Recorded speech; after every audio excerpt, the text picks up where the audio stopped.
ನಮಸ್ಕಾರ ವೀಕ್ಷಕರೇ. ಇವತ್ತಿನ ವಿಷಯ ಏನಪ್ಪ ಅಂದರೆ, ರೈತರಿಗೆ ಇರುವಂತಹ ಒಂದು ತೋಟಗಾರಿಕೆ ಇಲಾಖೆಯಲ್ಲಿ ಸಿಗುವಂತಹ ಸಬ್ಸಿಡಿ ಯೋಜನೆಗಳು, ಅಂದರೆ ಸದಾ ಎಲ್ಲ ಕಾಲಲ್ಲೂ ಸಿಗುವಂತಹ ಒಂದು ಸಬ್ಸಿಡಿ ಯೋಜನೆಗಳು. ಇದರಲ್ಲಿ ಗರಿಷ್ಠವಾಗಿ 8 ಲಕ್ಷದವರೆಗೂ ಸಬ್ಸಿಡಿ ಪಡಿಬೋದು ಅಂತ ಒಂದು ಮಾಹಿತಿ. ಅಂದರೆ ಯಾವ್ಯಾವ ಒಂದು ವಿಷಯದಲ್ಲಿ ಯಾವ್ಯಾವ ಕೃಷಿ ಮಾಡೋಕ್ಕಿರ್ಬೋದು, ಯಾವ್ಯಾವ ಸಲಕರಣೆಗಳಿಗಿರ್ಬೋದು, ಈ ಎಲ್ಲ ವಿಷಯಗಳನ್ನ ತಿಳ್ಕೊಳ್ಳೋಣ. ಅಂದರೆ 40%ಇಂದ 50%ವರೆಗೂ ಸಬ್ಸಿಡಿ ಸಿಗುತ್ತೆ ಅನ್ನೋ ಒಂದು ಮಾಹಿತಿ ಸ್ನೇಹಿತರೆ. ಸೊ ಈ ವಿಷಯನ ತಿಳ್ಕೊಳ್ಳೋಣ ಬನ್ನಿ. ಏನು ಈಗ ಇದೊಂದು ವಿಷಯ ಏನಪ್ಪ ಅಂದರೆ, ಇವತ್ತು ಮುಂಗಾರು ಆರಂಭ ಆಗುತ್ತೆ. ಕೃಷಿ ಚಟುವಟಿಕೆನ, ತೋಟಗಾರಿಕೆಯಲ್ಲಿ ಕೆಲಸ ಇರ್ಬೋದು, ಈ ರೀತಿಯಾಗಿ ಅನೇಕವಾದಂತಹ ಕೆಲಸಗಳನ್ನ ನಾವು ಶುರು ಮಾಡ್ತೀವಿ. ಸೊ ಆ ಟೈಮಲ್ಲಿ ಮುಂಗಾರು ಆರಂಭ ಆದಾಗ ತೋಟಗಾರಿಕೆ ಇಲಾಖೆಯಲ್ಲಿ ಸಿಗುವಂತಹ ಹಲವಾರು ಸಬ್ಸಿಡಿ ಯೋಜನೆಗಳು ಅಥವಾ ವಿವಿಧ ರೀತಿಯಾದಂಥ ಯೋಜನೆಗಳು, ರೈತರಿಗೆ ಸಿಗುವಂತಹ ಯೋಜನೆಗಳು ಏನೇನಿರ್ಬೋದು ಅಂತ ನಾವು ನೋಡ್ತಾ ಹೋದರೆ, ಅಂದರೆ ರೈತರಿಗೆ ಹಲವಾರು ರಿಕ್ವೈರ್ಮೆಂಟ್ಸ್ ಇರುತ್ತೆ. ಕೃಷಿ ಮಾಡೋದಕ್ಕೆ ಇತ್ತೀಚಿನ ದಿನಗಳಲ್ಲಿ ಟೆಕ್ನಾಲಜಿ ಇಂಪ್ರೂವ್ ಆದಾಗೆ ಸೊ ಅವರಿಗೂ ಸಹ ತುಂಬ ಅವಶ್ಯಕತೆ ಇರುತ್ತೆ. ಅಂಥ ವಿಷಯನ ನೋಡಿದ್ರೆ ನಾವು ಯಾವ್ಯಾವ ಯೋಜನೆಗಳು ನಮಗೆ ಸಿಗ್ಬೋದು, ಕೈಗೆಟಕುವ ಅಂತ ಒಂದು ಇನ್ಫಾರ್ಮೇಷನ್ ಅಂತ ಏನು ಅಂತ ನೋಡಿದ್ರೆ ನಾವು ಅದನ್ನು ನೋಡೋಣ. ಈ ಒಂದು ಎಲ್ಲ ವಿಷಯಗಳನ್ನ ಅಥವಾ ಸಬ್ಸಿಡಿಗಳನ್ನ ಪಡೆಯೋದಕ್ಕೆ ನಾವು ಹತ್ತಿರದ ತೋಟಗಾರಿಕಾ ಇಲಾಖೆನ ಅಧಿಕಾರಿಗಳನ್ನ ಸಂಪರ್ಕ ಮಾಡಬೇಕಾಗತ್ತೆ. ಸಂಪರ್ಕ ಮಾಡಿ ಅವರಿಗೆ ಅರ್ಜಿ ಕೊಟ್ಟು ಅವರು ಯಾವ ಟೈಮಲ್ಲಿ ಇರುತ್ತೆ ಆ ಟೈಮಲ್ಲಿ ನಿಮಗೆ ಕೊಡೋದಕ್ಕೆ ಪ್ರಯತ್ನ ಮಾಡ್ತಾರೆ ಅಂತ ತಿಳ್ಕೊಬೋದು. ಮೊದಲನೇದಾಗಿ ಅಣಬೆ ಕೃಷಿ ಯಾರು ಮಾಡಬೇಕು ಅಂತ ಇರ್ತಾರೆ, ಅದೊಂದು ಮನೆಯಲ್ಲೇ ಮಾಡುವಂಥ ಒಂದು ಕೃಷಿಯಾಗಿದೆ ಅಥವಾ ಉಪಕಸಬು ಅಂತ ಹೇಳ್ಬೋದು ಇದನ್ನು. ಸೊ ಈ ಒಂದು ಅಣಬೆ ಕೃಷಿನ ಉತ್ತೇಜನ ಮಾಡೋದಕ್ಕೋಸ್ಕರ ಅನೇಕ ಘಟಕಗಳನ್ನ ಖಾಸಗಿ ವಲಯದಲ್ಲೂ ಸಹ ಸ್ಥಾಪನೆ ಮಾಡೋದಕ್ಕೋಸ್ಕರ ಸರ್ಕಾರ ಒಟ್ಟು ವೆಚ್ಚದಲ್ಲಿ 40%ವರೆಗೂ ಒಂದು ಸಬ್ಸಿಡಿನ ಕೊಡ್ತಾ ಇದ್ದಾರೆ. ಸೊ ಅಲ್ಲಿ ನೀವು ಅವ್ರನ್ನ ಕಾಂಟ್ಯಾಕ್ಟ್ ಮಾಡ್ಕೋಬೋದು, ಮಾಡಿ ಅದ್ರ ಬಗ್ಗೆ ಮಾಹಿತಿನ ತಿಳ್ಕೊಬೋದು. ನೆಕ್ಸ್ಟ್ ಇಂದು ಬಂದು ನೀರಿನ ಮೂಲ ಸೌಕರ್ಯಗಳು, ಅಂದರೆ ನೀರಿನ ಮೂಲಗಳನ್ನ ಸ್ಥಾಪನೆ ಮಾಡೋದಕ್ಕೆ. ಏನಪ್ಪ ಅಂದರೆ, ಈಗ ಸುಮಾರು ಕಡೆ ನಮಗೆ ನೀರು ಕಡಿಮೆ ಇರುತ್ತೆ, ನೀರು ಸಿಗೋಲ್ಲ. ಅಂಥ ಒಂದು ಜಾಗಗಳಲ್ಲಿ ತಾವೇ ವೈಯಕ್ತಿಕವಾಗಿ ಅಂದರೆ ನಾವೇನೇ ಒಂದು ನೀರಿನ ಮೂಲನ ಸ್ಥಾಪನೆ ಮಾಡೋದಕ್ಕೆ, ಅಂದರೆ ನೋಡಿ 20 metre by 20 metre by 3 metre ಈ ಒಂದು ವಿಸ್ತೀರ್ಣದಲ್ಲಿ ಕೃಷಿ ಹೊಂಡಗಳನ್ನ ನಿರ್ಮಾಣ ಮಾಡೋದಕ್ಕೋಸ್ಕರ ಅವರು ಒಟ್ಟು ಶೇಕಡ ವೆಚ್ಚದಲ್ಲಿ 50,000ರಿಂದ 75,000 ಕೊಡ್ತಾ ಇದ್ದಾರೆ. ನೆಕ್ಸ್ಟ್ ಬಂದು ಸಂರಕ್ಷಿತ ಬೇಸಾಯ.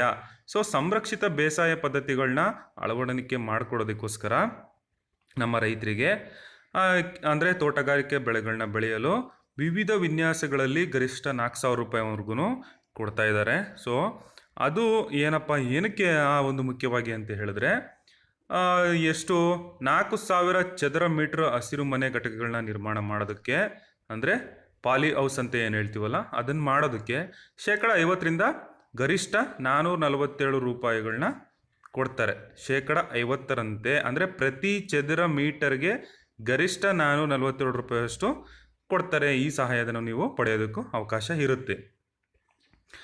ಮತ್ತೊಮ್ಮೆ ನೋಡೋಕೆ ಹೋದರೆ, ಈಗ ಸಮಗ್ರ ಪೋಷಕಾಂಶ ಅಥವಾ ಕೀಟ ಅಥವಾ ರೋಗಗಳ ನಿರ್ವಹಣೆ ಮಾಡೋದಕ್ಕೋಸ್ಕರ ರೈತರಿಗೆ ತೋಟಗಾರಿಕಾ ಬೆಳೆಗಳಿಗೆ ಸಮಗ್ರವಾಗಿ ಪೋಷಕಾಂಶ ಕೊಡೋದಕ್ಕಿರ್ಬೋದು, ಅಥವಾ ಕೀಟ ರೋಗಗಳನ್ನ ನಿರ್ವಹಣೆ ಮಾಡೋದಕ್ಕೋಸ್ಕರ ಇರ್ಬೋದು, ಅದಕ್ಕೆ ಬೇಕಾದಂಥ ಅಗತ್ಯ ಪರಿಕರಣಗಳು ಅಥವಾ ಏನು ನಮ್ಮ ಒಂದು ಸಲಕರಣೆಗಳು ಏನಂತ ಹೇಳ್ತೀವಿ ಅದನ್ನು ಪಡೆಯೋದಕ್ಕೂ ಸಹ ಸಹಾಯಧನನ ನೀಡ್ತಾರೆ. ಅದರಲ್ಲಿ ಮುಖ್ಯವಾಗಿ ನಾವು ನೋಡೋಕೆ ಹೋದರೆ ಆ ಪರಿಕರಣಗಳ ಖರೀದಿಸಿದಂತಹ ವೆಚ್ಚದಲ್ಲಿ 30%ವರೆಗೂ ಪ್ರತಿ ಹೆಕ್ಟೇರ್ಗೆ 1,200 ರೂಪಾಯಿವರೆಗೂ, ಗರಿಷ್ಠ 4 ಹೆಕ್ಟೇರ್ವರೆಗೂ ಸಹ ಅವ್ರು ಹೆಕ್ಟೇರ್ವರೆಗೆ ಕೊಡ್ತಾರೆ.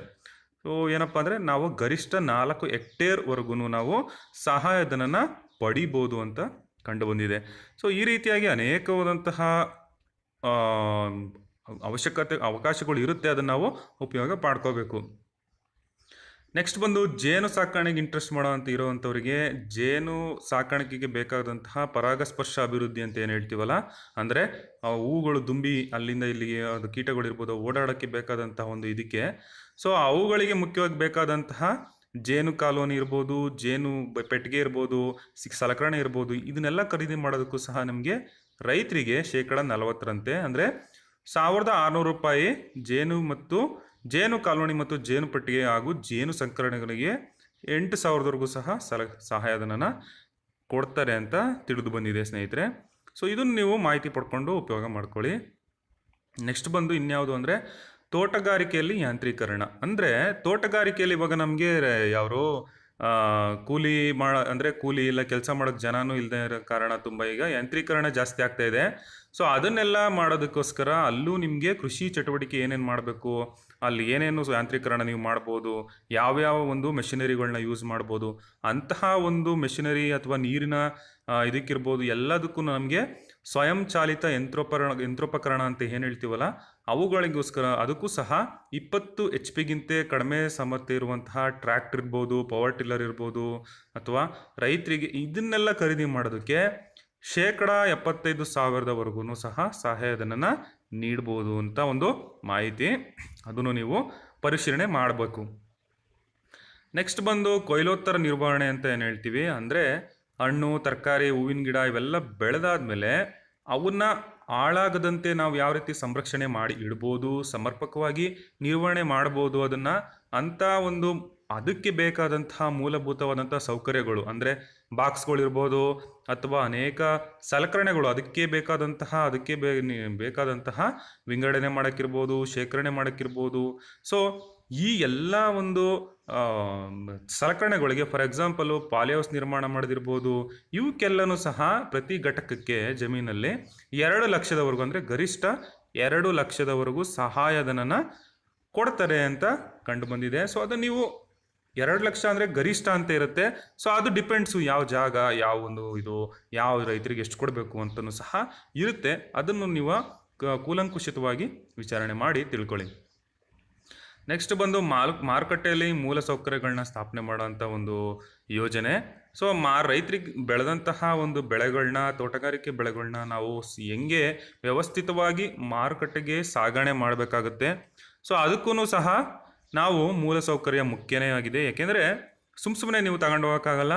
ಅದಕ್ಕೆ ಬೇಕಾದಂತಹ ಮಾರುಕಟ್ಟೆ ನಿರ್ವಹಣೆ ಮಾಡೋಕ್ಕೋಸ್ಕರನೇ 40% ಅಂದರೆ 40%ರಂತೆ ಗರಿಷ್ಠವಾಗಿ 10 ಲಕ್ಷದವರೆಗೂ ಸಹಾಯಧನ ನೀಡಲಾಗುತ್ತೆ. ಅದನ್ನೂ ಸಹ ನೀವು ಉಪಯೋಗ ಪಡ್ಕೋಬೋದು ಸ್ನೇಹಿತರೆ. ಸೊ ಈ ರೀತಿಯಾಗಿ ಅನೇಕವಾದಂತಹ ಯೋಜನೆಗಳು ನಮ್ಮ ತೋಟಗಾರಿಕೆ ಇಲಾಖೆ ಅಥವಾ ಒಂದು ಸರ್ಕಾರದಿಂದ ನಮಗೆ ಕೊಟ್ಟಿರ್ತಾರೆ. ಅದು ಎಲ್ಲ ಟೈಮು ಸಿಗುತ್ತೆ ಅಂತ ಏನಿಲ್ಲ. ಆ ಒಂದು ಟೈಮಲ್ಲಿ ಎಲ್ಲಿ ಸಿಗುತ್ತೆ, ಯಾವ ರಾಜ್ಯ ಇರ್ಬೋದು, ಯಾವ ಜಿಲ್ಲೆ ಇರ್ಬೋದು ಅಥವಾ ತಾಲೂಕು ಇರುತ್ತೆ, ಅಲ್ಲಿ ನೀವು ಆ ಟೈಮಲ್ಲಿ ಪಡ್ಕೋಬೇಕು. ಆ ವಿಷಯನ ಪಡ್ಕೊಂಡು ಕರೆಕ್ಟಾಗಿ ನಿಮಗೂ ತಗೊಂಡು ನೀವು ಬೇರೆಯವ್ರಿಗೂ ತಿಳಿಸ್ಬೇಕು ಅಂತ ಹೇಳ್ತಾ ಈ ವಿಷಯನ ಮುಗಿಸ್ತಾ ಇದ್ದೀನಿ. ನಮಸ್ಕಾರ.